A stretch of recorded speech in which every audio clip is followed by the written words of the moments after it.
ధర్మ సూత్రాలలో అద్వైత భావనలు. ఆత్మలాభాన్ని మించిన లాభం లేదు అని ఆపస్తంభ సూత్రము చెబుతూ ఉన్నది. ఆత్మ నిత్యమైనది, ఎల్లప్పుడూ లభించినదే. అందుచేత ఆత్మలాభము అనగా అజ్ఞానాన్ని తొలగించుకొని ఆత్మ సాక్షాత్కారం పొందటము అని అర్థము.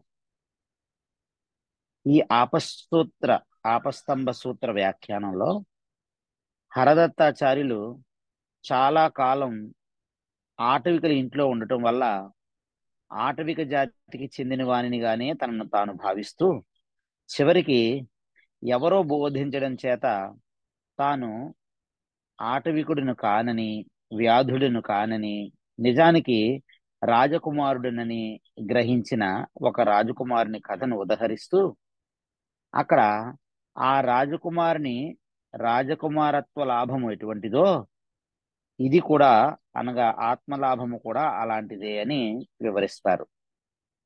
ఆ కథను శంకర భగవత్పాదులు బృహదారణ్యకోపనిషత్ భాష్యంలో 2వ అధ్యాయంలో ఉదహరించి ఉన్నారు. బోధాయన సూత్రంలో కూడా ఓంకారమే బ్రహ్మము, ఓంకారము బ్రహ్మమే, బ్రహ్మము తేజస్సు, తేజస్సు బ్రహ్మమే, జ్యోతిష్సు ఆత్మయే, ఆత్మయే జ్యోతిష్సు ఇత్యాది వాక్యాలలో అద్వితీయ ఆత్మస్వరూపం చెప్పబడినది. అన్నం బ్రహ్మ, అన్నమును ఇస్తున్న నేను బ్రహ్మమునే, అన్నమును తినేవాడు బ్రహ్మమే ఇత్యాది ప్రసిద్ధ వాక్యాలు అద్వైత సిద్ధాంత అనుగుణంగానే ఉన్నాయి. హరి ఓం తత్సత్.